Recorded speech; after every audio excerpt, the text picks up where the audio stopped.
Oke, assalamualaikum warahmatullahi wabarakatuh. Di sini saya Indra Gandhi dari kelompok 8 ingin menjelaskan tentang menciptakan budaya kejujuran, keterbukaan, dan memberi dukungan. Ada 3 faktor utama dalam pencegahan kecurangan. Yang pertama, mempekerjakan orang yang jujur dan menyediakan pelatihan kesadaran akan adanya kecurangan. Yang kedua, menciptakan lingkungan kerja yang positif, yang berarti memiliki kode etik yang ditetapkan dengan baik, memiliki kebijakan yang bersifat terbuka, tidak beroperasional berbasis krisis, dan memiliki atmosfer tingkat kecurangan yang rendah. Dan yang ketiga, itu memberikan program dukungan pegawai yang dapat membantu pegawai menyelesaikan tekanan pribadinya. Lanjut ke slide ketiga, mempekerjakan orang yang jujur dan menyediakan pelatihan kesadaran. Yang pertama, melakukan penyaringan terhadap pelamar kerja secara efektif sehingga calon pegawai yang jujur akan dipekerjakan sangat penting. Yang kedua, verifikasi dan sertifikasi resume adalah 2 strategi yang sebaiknya dilakukan untuk mencegah terjadinya kecurangan. Yang ketiga, keputusan perekrutan yang buruk mungkin tidak hanya dapat membuat perusahaan pekerjaan pegawai yang tidak jujur, namun juga kelalaian dalam mempekerjakannya. Yang keempat, tidak ada pemberi kerja yang dapat benar-benar kebal terhadap proses perekrutan pegawai yang mengandung kecurangan atau dari kewajiban untuk mengklaim beberapa kelalaian dalam mempekerjakannya. Lanjut ke slide keempat, itu pertama, sebelum mempekerjakan pelamar untuk beberapa posisi, terutama posisi pengelolaan yang utama, pemberi kerja sebaiknya memverifikasi semua informasi pada resume yang diajukan oleh pelamar. Bagian terpenting dari verifikasi ini adalah adanya verifikasi dari pemberi rekomendasi yang diajukan oleh pelamar. Kedua, pemberi kerja sebaiknya mengharuskan semua pelamar untuk memberikan pernyataan bahwa semua informasi yang ada di aplikasi atau resume itu telah akurat. Terus yang ketiga, pemberi kerja sebaiknya memberikan pelatihan pada orang-orang yang terlibat dalam proses perekrutan untuk melakukan wawancara secara lebih terampil dan terperinci. Mewawancarai pegawai yang cukup prospektif adalah salah satu aktivitas paling penting yang dilakukan oleh pemberi kerja. Lanjut ke slide 7, itu ada juga cara lain untuk menjadi kreatif dalam proses perekrutan. Contohnya itu lembaga keuangan saat ini menggunakan sistem untuk mengetahui apakah pegawai tersebut cukup prospektif dan nasabah memiliki permasalahan di kredit di masa lalu. Organisasi lainnya juga mempekerjakan investigator swasta untuk menggunakan basis data yang tersedia secara publik untuk mencari informasi terkait latar belakang seseorang. Next, di slide 8 ada tentang menciptakan lingkungan kerja yang positif. 3 elemen yang berkontribusi dalam penciptaan lingkungan kerja yang positif. Yang pertama itu menciptakan ekspektasi terkait kejujuran melalui kode etik yang cukup baik yang dimiliki organisasi. Kemudian menyampaikan ekspektasi ini ke seluruh bagian organisasi. Yang kedua, memiliki kebijakan yang sifatnya terbuka dan mudah diakses. Serta yang ketiga, memiliki prosedur operasional dan personel yang positif. Lanjut ke slide di 9, itu ada menciptakan ekspektasi terkait kejujuran. Membuat ekspektasi yang sesuai adalah alat yang cukup kuat dalam memotivasi pegawai untuk berperilaku jujur. Secara umum, orang melakukan hal berdasarkan ekspektasi pimpinan. Jika ekspektasi pimpinan itu rendah, maka kinerja yang sebenarnya akan menjadi di bawah standar. Namun jika ekspektasi dari pimpinan itu tinggi, kinerjanya biasanya juga akan tinggi. Jadi tergantung dari ekspektasi atau harapan itu tersendiri. Salah satu cara untuk membuat dan mengkomunikasikan ekspektasi yang jelas mengenai apa yang dapat diterima atau tidak adalah dengan cara menyampaikan standar perilaku secara eksplisit. Lanjut ke slide 10, ada kode etik perilaku bisnis. Kode etik perilaku bisnis Ini mencakup berbagai praktik dan prosedur bisnis. Mematuhi hukum, baik secara tertulis maupun tindakan, adalah fondasi untuk membangun standar etika. Yang B, kemudian ada konflik kepentingan. Konflik kepentingan terjadi ketika kepentingan pribadi seorang bertentangan dengan kepentingan perusahaan. Contohnya yaitu aktivitas yang memungkinkan Anda atau anggota keluarga Anda untuk menikmati keuntungan pribadi sebagai hasil dari hubungan pekerjaan itu. Jangan begitu ya teman-teman. Lanjut itu di slide 11 ada hadiah. C. Tidak ada hadiah, pinjaman dan bantuan yang diberikan kepada atau diterima oleh pegawai, pejabat, direktur atau keluarga inti mereka yang melibatkan pemasok, pelanggan, pihak lain bersama dengan perusahaan jika bertujuan untuk mempengaruhi hubungan bisnis. Contohnya, kehadiran dalam acara olahraga profesional sebagai tamu dari pemasok atau pelanggan akan membuat hiburan bisnis konsisten dengan praktik umum perusahaan. Jadi hadiah itu cukup penting ya untuk meningkatkan kinerja pegawai atau juga lainnya. Ke slide 12 itu ada kesempatan perusahaan. Pegawai, pejabat, atau direktur dilarang mengambil keuntungan pribadi melalui penggunaan properti, informasi, atau posisi perusahaan tanpa sepengetahuan dewan direksi. Tidak ada pegawai, pejabat, atau direktur yang dapat menggunakan itu semua untuk kepentingan pribadi yang tidak semestinya, dan tidak ada pegawai yang boleh bersaing dengan perusahaan secara langsung maupun tidak langsung. Yang E, ada pembayaran ilegal. Segala bentuk pembayaran yang oleh perusahaan kepada orang atau perusahaan Amerika Serikat atau orang asing dilarang jika pembayarannya ilegal atau pembayarannya ilegal.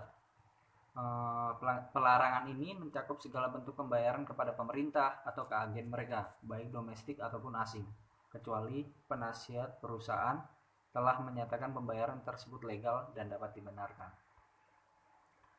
Ini slide terakhir dari saya, yaitu ada F, kontribusi politik ilegal. Dana perusahaan dan aset lainnya sebaiknya tidak digunakan untuk kontribusi politik ilegal. Pelarangan ini meliputi semua kontribusi politik kecuali yang diinformasikan oleh penasihat perusahaan. Sangat jelas ya. Terus yang G ada perlindungan dan penggunaan aset perusahaan yang sesuai. Semua pegawai, pejabat, dan direktur sebaiknya bekerja sama dalam melindungi aset dan memastikan penggunaannya itu efisien.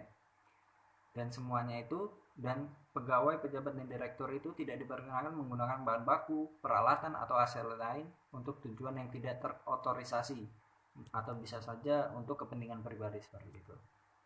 Ini sekian dari saya, selanjutnya akan disampaikan teman saya.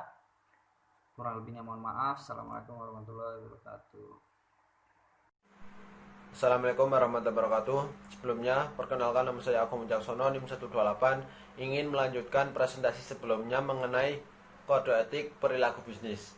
Yang ke F yaitu kontribusi politik ilegal. Yang dimaksud yaitu dana perusahaan baik dana maupun aset yaitu tidak boleh digunakan untuk kontribusi dalam politik ilegal. Yang selanjutnya yaitu perlindungan dan penggunaan aset perusahaan yang sesuai, yaitu dilakukan oleh semua pegawai, pejabat, bahkan direktur, yaitu melindungi aset perusahaan dan memastikan penggunaannya secara efisien. Dan pegawai, pejabat, bahkan direktur yaitu tidak diperkenalkan untuk menggunakan bahan baku, peralatan, dan aset lainnya perusahaan untuk tujuan yang tidak terotorisasi. Yang selanjutnya yaitu akuntansi yang sesuai. Pegawai, pejabat, direktur yaitu harus mematuhi standar akuntansi internal, proses auditing, serta pengendalian telah ditetapkan sebelumnya. Kemudian perdagangan yang dilakukan oleh orang dalam. Pegawai, pejabat, dan direktur sebaiknya tidak melakukan jual beli saham perusahaan atau memberikan rekomendasi terkait hal berdasarkan informasi orang dalam. Selanjutnya yaitu informasi rahasia. Pegawai, pejabat, dan direktur yaitu tidak diperkenankan baik secara langsung maupun tidak langsung, yaitu menggunakan atau mengungkapkan pengetahuan atau data rahasia apapun milik perusahaan kecuali terotorisasi pada penugasan atau pekerjaan harian mereka jika diperlukan untuk kepentingan hukum. Yang selanjutnya yaitu penemuan, pengembangan, dan peningkatan. Segala bentuk penemuan, pengembangan, dan peningkatan yang dibuat oleh pegawai selama masa kerja mereka di perusahaan harus segera diungkapkan kepada perusahaan secara tertulis. Dan pada sebagian besar kasus akan menjadi proses eksklusif perusahaan. Selanjutnya yaitu kepatuhan antitrust. Aktivitas yang melanggar hukum antitrust Amerika Serikat, hukum negara bagian manapun, atau hukum yang sama dengan yurisdiksi asing jelas dilarang. Area yang harus diperhatikan oleh pegawai, pejabat, direktur, yaitu permasalahan antitrust meliputi penempatan harga, penghentian hubungan yang telah terjalin dengan pelanggan atau pemasok, penetapan pemasok atau pelanggan yang eksklusif, penjualan dengan perikatan boikot, dan hubungan timbal balik. Selanjutnya yaitu kesepakatan wajar. Pegawai, pejabat, direktur harus mengawasi standar etis yang paling tinggi dalam hubungan dengan kompetitor, pemasok, dan pelanggan. Yang selanjutnya yaitu gangguan. Semua pegawai milik hak untuk bekerja dalam lingkungan yang bebas dari gangguan.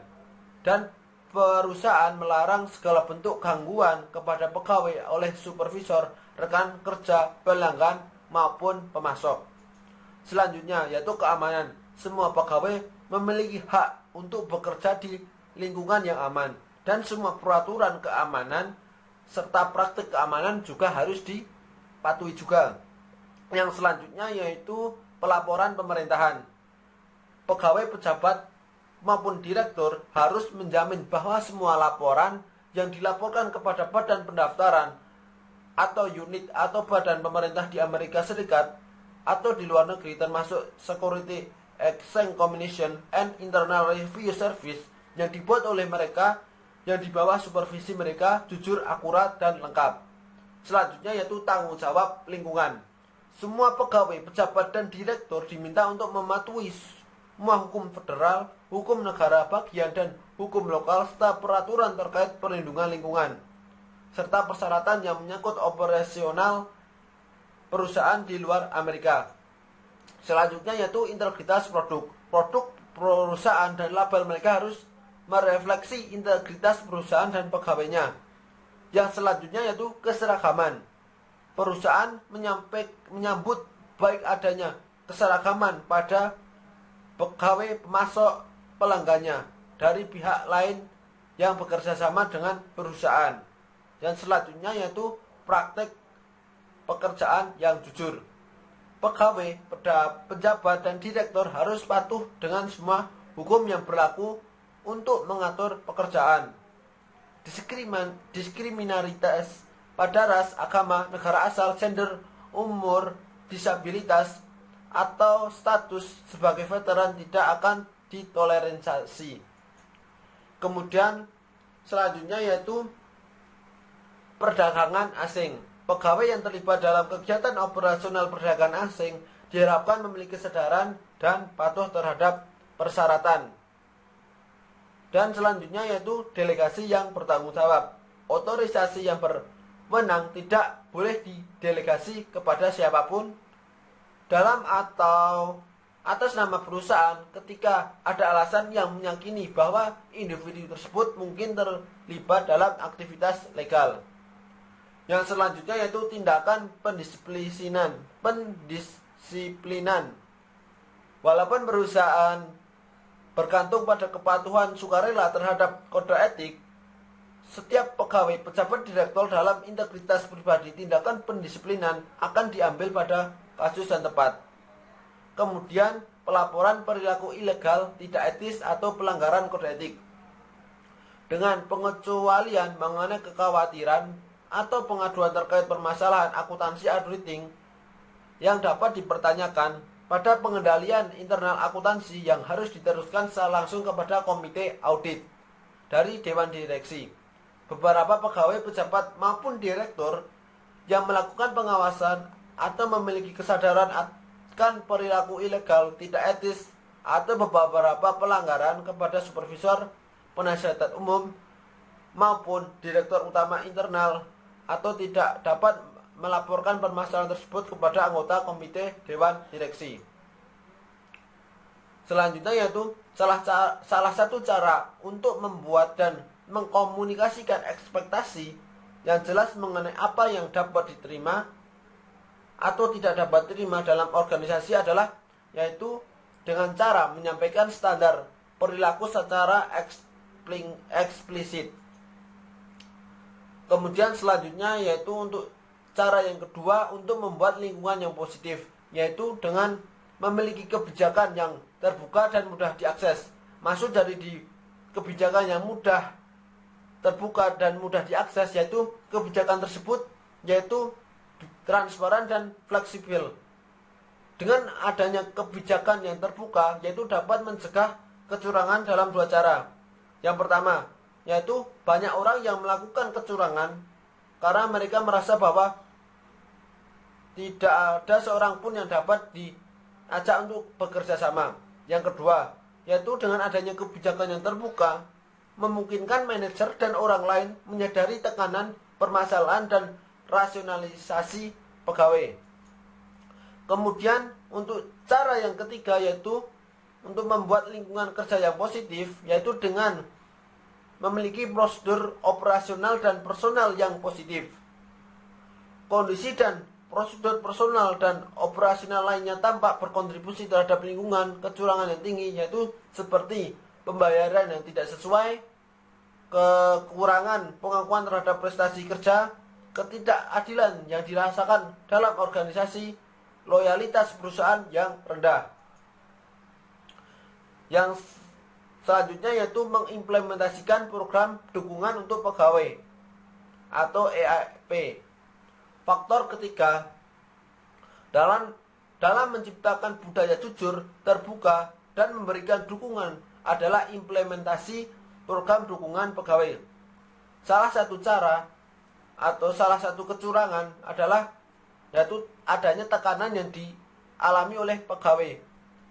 Dengan adanya EAP yaitu membantu pegawai untuk menangani penyalahgunaan substansial, manajemen uang, dan permasalahan kesehatan keluarga dan pribadi. Jadi dengan adanya EAP itu, pegawai itu akan diberikan solusi seperti bimbingan konseling. Dan EAP dapat terintegrasi ke dalam sistem dukungan pegawai lain dalam organisasi dengan program dan pelayanan yang mencakup kesehatan, pembentukan tim, pelatihan, penyelesaian konflik, respon insiden yang penting, penilaian konseling, dan referensi yang dapat membantu mengurangi kecurangan dan bentuk ketidakjujuran yang lain. Cukup sekian dari saya. Assalamualaikum warahmatullahi wabarakatuh. Selamat pagi teman-teman. Perkenalkan, nama saya Abdul Rozak dengan NIM 110. Saya akan melanjutkan presentasi dari teman-teman saya yang sebelumnya sudah menjelaskan. Saya di sini akan menjelaskan mengenai mengeliminasi kesempatan terjadinya kecurangan. Nah, kira-kira apa saja sih yang harus dilakukan untuk mengurangi kesempatan terjadinya kecurangan dalam sebuah perusahaan? Kita akan bahas 5 metode dalam mengeliminasi kesempatan kecurangan.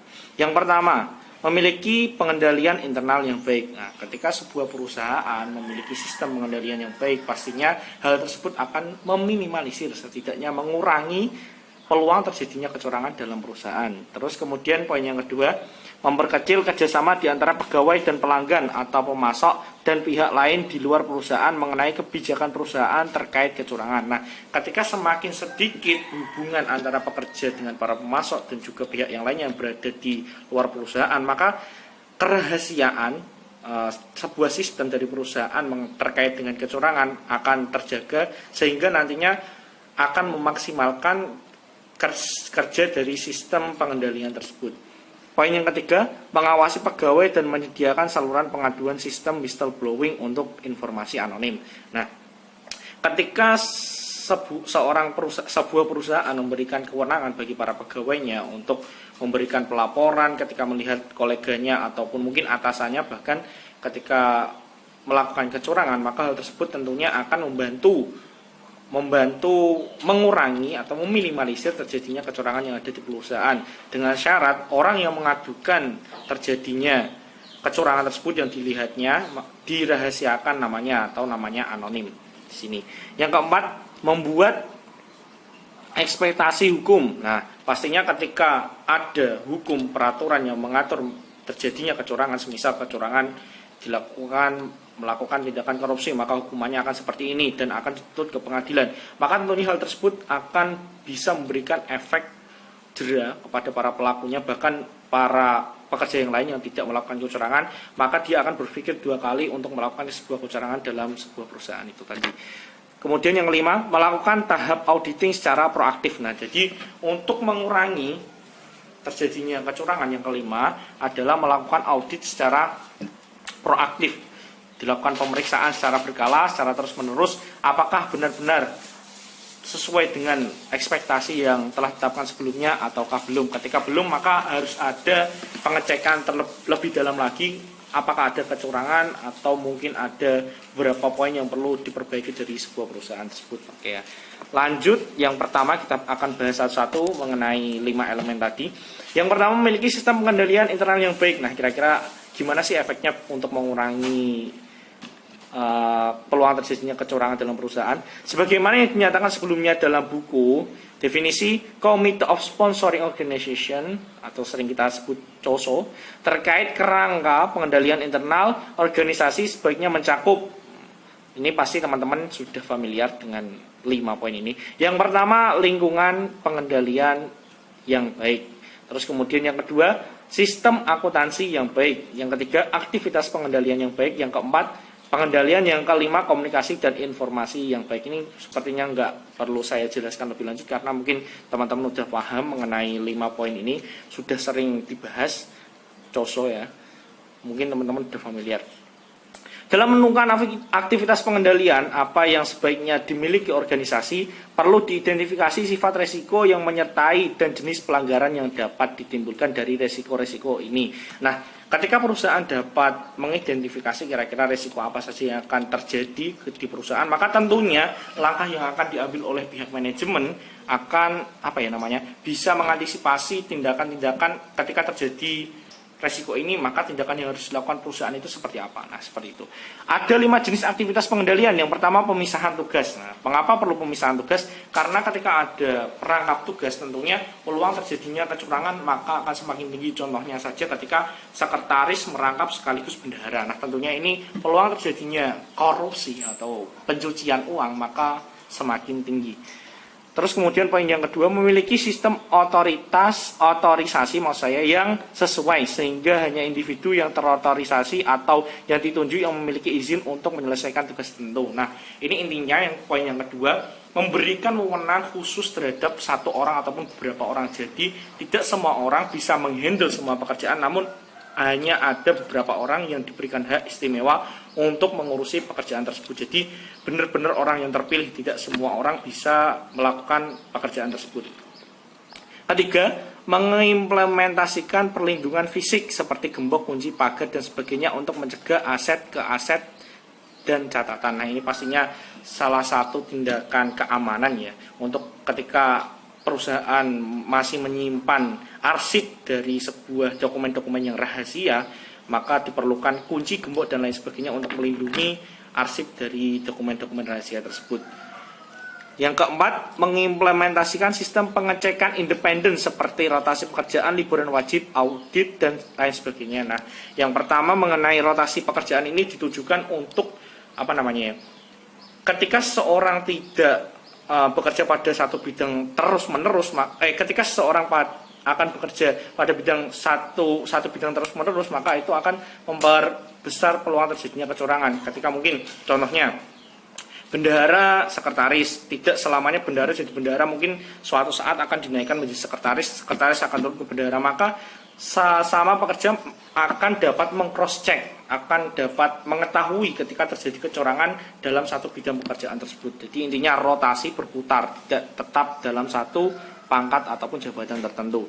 Maka hal tersebut akan bisa menimbulkan peluang untuk mengantisipasi terjadinya kecurangan karena pekerja yang lain dapat mampu mengetahui ketika terjadi kecurangan dalam satu bidang tersebut. Kemudian libur wajib ini juga sama sistemnya, ketika pekerja diberikan liburan berapa hari, mungkin berapa minggu yang wajib, ketika jabatan tersebut kosong maka akan memberikan kesempatan bagi pekerja yang lain untuk mengecek apakah benar-benar sudah sesuai pekerjaannya ataukah belum, seperti itu.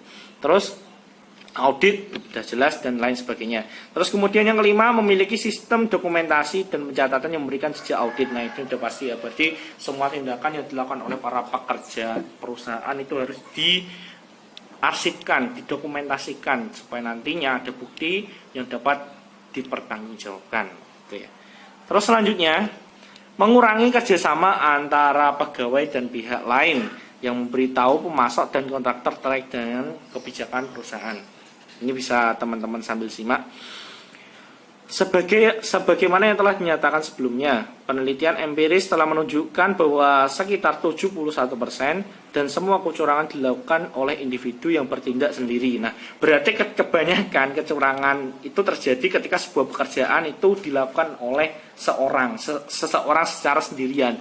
Jadi, hal tersebut akan memperbesar peluang terjadinya kecurangan ketika diputus hubungannya antara pegawai dan pihak yang lainnya, maka hal tersebut akan mengurangi terjadinya kecurangan. Sisanya ini ada dijelaskan juga. 29% kecurangan-kecurangan yang melibatkan kerjasama ini biasanya paling sulit terdeteksi dan seringkali melibatkan jumlah yang sangat besar.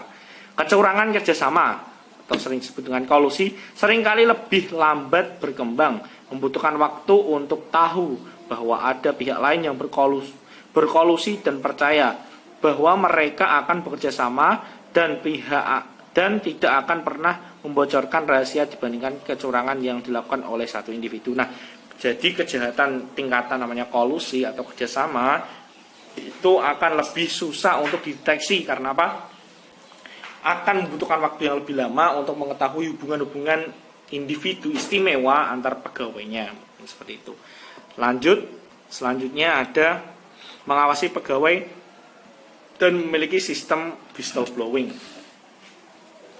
Individu yang melakukan kecurangan dan menyimpan hasil curiannya hampir tidak ada. Seringkali pelaku menggunakan uang curian mereka untuk menunjang kebiasaan, meningkatkan gaya hidup mereka dan membayar beban yang telah ada sebelumnya. Jadi kebanyakan para pegawai setelah melakukan korupsi ataupun kecurangan yang berkaitan dengan tindakan keuangan itu kebanyakan dari mereka tidak melakukan penyimpanan terhadap uang tersebut, mungkin tidak disimpan secara bank, tapi langsung dilakukan pembelanjaan untuk menghilangkan jejak. Nah, seperti itu. Lanjut. Masih ke poin mengawasi pegawai dan memiliki sistem blowing. Pengawasan secara sama mempermudah pendeteksian dini. Hal ini dilakukan juga untuk mencegah kecurangan karena pelaku yang akan melakukan menyadari bahwa yang lain melihat, karena pengawasan oleh kolega merupakan cara yang efektif untuk menangkap tindakan tidak jujur. Nah, seperti apa yang saya katakan sebelumnya, ketika seorang merasa diawasi oleh orang lain, maka dia akan berpikir dua kali untuk melakukan tindakan kecurangan. Apalagi ini perusahaan memberikan hak secara istimewa kepada para semua pegawai ketika melihat sebuah kecurangan boleh melaporkan karena ada sistemnya yang mengatur, yakni whistleblowing, dan namanya akan dirahasiakan. Tentunya ini maka akan semakin memperkecil peluang terjadinya kecurangan. Nah, maka Section 307 dan Sarbanes-Oxley Act 2002 mensyaratkan semua perusahaan publik memiliki sistem whistleblowing yang mempermudah pegawai dan pihak lain melaporkan aktivitas yang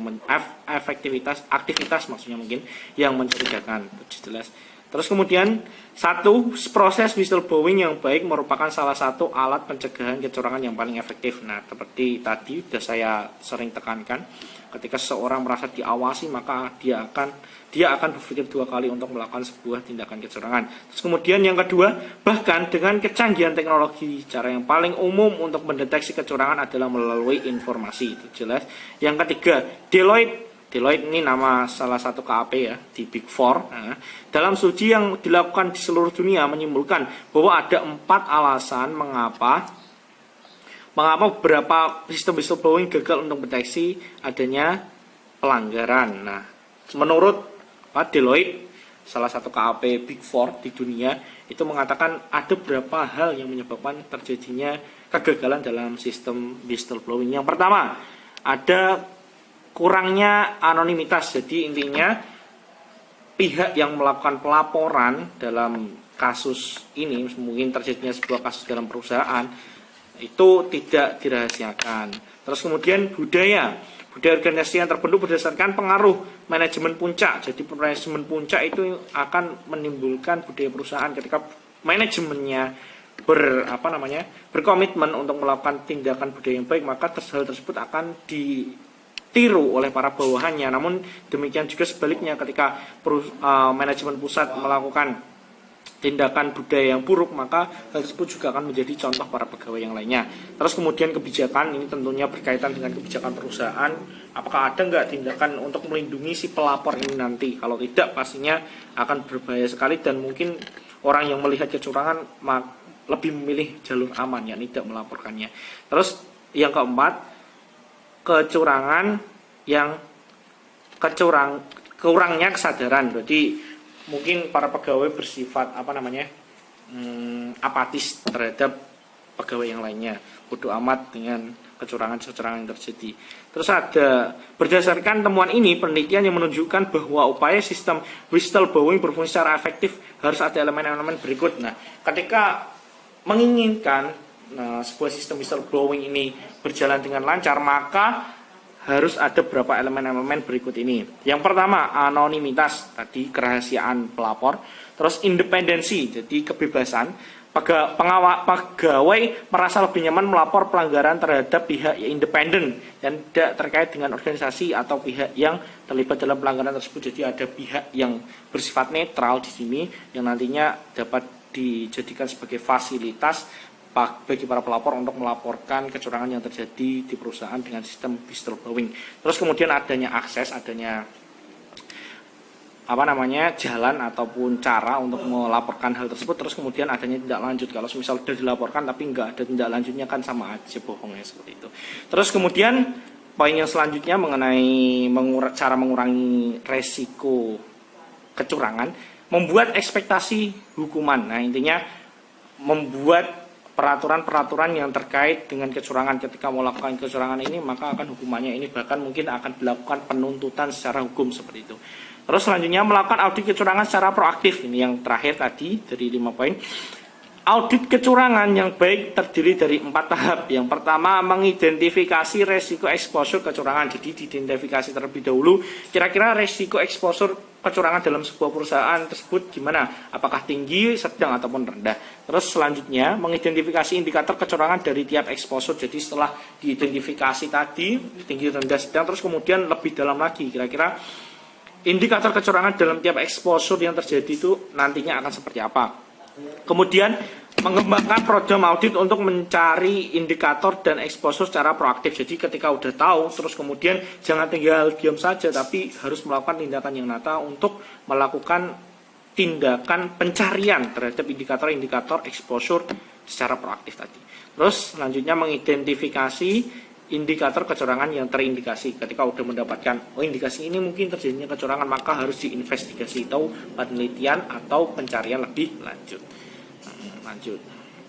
Selanjutnya, bahkan KAP yang menjadi sangat serius dalam auditing kecurangan proaktif, motivasinya sebagian berasal dari Statement of Auditing Standards SAS nomor 99, Consideration Fraud in a Financial Statement Audit SAS nomor 99 mencakup bagian-bagian yang berhubungan dengan, ini ada beberapa poin saya bacakan. Yang pertama, A, tukar pikiran resiko kecurangan. B, sementara menekankan peningkatan sikap skeptis sebagai seorang profesional. Skeptis ini kalau bahasa kita suudon, harus menimbulkan rasa curiga yang tinggi, berprasangka buruk terhadap orang lain. C, pembahasan dengan manajemen dan pihak lain mengenai apakah mereka menyadari adanya kecurangan atau indikator kecurangan atau tidak. Yang D, penggunaan pengujian audit yang tidak dapat diprediksi. Dan yang terakhir, yang E, tahap respon terhadap pengabaian pengendalian oleh manajemen dengan mensyaratkan prosedur tertentu yang responsif akan setiap audit untuk mendeteksi adanya pengabaian oleh manajemen. Mungkin itu saja yang dapat saya jelaskan mengenai pelanjutan penjelasan dari saya, dari teman-teman kelompok 8. Selanjutnya akan dilanjutkan teman saya yang lain apabila mungkin dalam penjelasan saya teman-teman banyak yang kurang paham ataupun bahasa saya yang terlalu muter-muter. Jadi saya mohon maaf. Wassalamualaikum warahmatullahi wabarakatuh.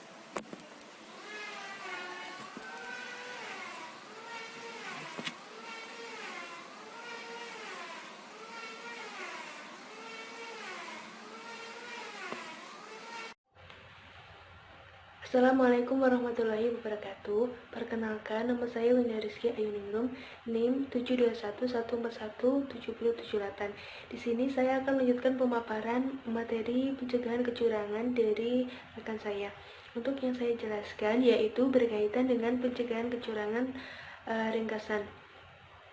Kecurangan dapat dikurangi dan dapat dicegah dengan dua cara. Yang pertama yaitu menciptakan budaya jujur, terbuka, dan memberikan dukungan, serta yang kedua mengeliminasi kesempatan kecurangan. Nah, dua aktivitas ini bisa digambarkan pada slide 39. Selanjutnya, berkaitan dengan pendekatan komprehensif untuk memerangi kecurangan. Seperti yang kita tahu, sebenarnya pegawai itu memiliki posisi yang terbaik untuk mendeteksi dan mengurangi kecurangan. Namun mereka tidak tahu apa yang harus mereka lakukan, dan mereka juga bingung untuk mengajak siapa yang akan diajak bicara ketika mereka menaruh kecurigaan, dan mereka juga merasa tidak etis jika melaporkan sesama koleganya. Nah, hal ini merupakan permasalahan yang besar bagi perusahaan di dalam mendeteksi kecurangan. Untuk mengatasi hal tersebut, maka perusahaan biasanya melakukan model saat ini untuk mendeteksi dan mencegah kecurangan. Nah, model ini terdiri atas 4 tahap, yaitu insiden kecurangan, investigasi, tindakan, dan penyelesaian, yang skemanya bisa dilihat pada slide 41. Selanjutnya yaitu saya akan menjelaskan masing-masing tahapnya. Tahap pertama yaitu insiden kecurangan. Nah, dalam tahap ini adalah tahap terjadinya kecurangan, di mana biasanya tahap ini tuh tidak dibarengi atau setelah itu tidak dilaksanakan berkaitan dengan pelatihan formal maupun pelatihan kesadaran, sehingga dalam hal ini perusahaan akan mengalami keadaan krisis di mana mereka harus mengetahui siapa pelakunya, kemudian menghindari publisitas dan lain sebagainya. Dan selanjutnya yaitu tahap yang kedua yaitu tahap investigasi, di mana perusahaan itu berusaha mengidentifikasi siapa pelaku dari kecurangan dan mengapa, kemudian akibatnya seperti apa, dan lain sebagainya. Untuk yang ketiga yaitu tahap di mana setelah investigasi selesai, maka perusahaan menentukan tindakan apa sih yang harus dilakukan, ataukah memberikan hukuman, ataukah memberhentikan, atau mengajukan tuntutan kepada pelaku. Yang selanjutnya, yang terakhir, yaitu tahap di mana ada penutupan dokumen terkait dengan kecurangan, penyelesaian terkait prosedur yang sebenarnya belum selesai. Nah, hal ini setelah tahap 1 dan tahap 4 selesai, dalam hal ini itu mengalami kelemahan, yaitu model ini tidak dapat mengurangi secara signifikan daripada kecurangan yang terjadi. Kecurangan akan terus berulang dengan tahapan yang berulang pula. Maka pendekatan selanjutnya yang ditawarkan yaitu mengenai pendekatan model untuk memerangi kecurangan yang terdiri dari 6 elemen. Untuk gambarnya bisa dilihat pada slide 45. Dalam hal ini ada 6 elemen, yaitu sifat manajemen puncak, pendidikan dan pelatihan, pengendalian dan risiko, pelaporan dan pengawasan, pendeteksian kecurangan secara proaktif, dan yang terakhir yaitu investigasi dan tindak lanjut. Elemen pertama, sifat manajemen puncak, dalam hal ini merupakan hal yang sangat penting, karena ketika manajemen puncak akan mencontohkan hal yang baik, maka para pegawai pun yang berada di bawah jajaran maka akan mengikuti untuk melakukan tindakan baik seperti tidak mengabaikan pengendalian internal dan lain sebagainya, sehingga dalam hal ini kecurangan bisa dicegah. Elemen kedua yaitu edukasi pegawai dan pihak lain mengenai keseriusan kecurangan, kemudian apa yang harus dilakukan ketika menaruh kecurigaan dan lain sebagainya. Hal ini juga hal yang sangat perlu diperhatikan. Elemen yang ketiga yaitu pengendalian internal yang baik dan penilaian risiko integritas. Dalam hal ini, ketika melakukan pengendalian internal, apabila ingin tujuan tercapai, maka pelaksanaannya pun harus tercapai. tidak ada pengabaian satu hal pun daripada para pegawai, sehingga sistem pengendalian internal ini akan tercapai dengan baik. Yang selanjutnya, elemen keempat, yaitu penerapan sistem pelaporan dan pengawasan. Dalam hal ini merupakan hal yang sangat penting. Pelaporan kecurangan itu harus difasilitasi agar bisa dideteksi dan ditangani secara tepat. Yang selanjutnya yaitu metode pendeteksian kecurangan secara proaktif.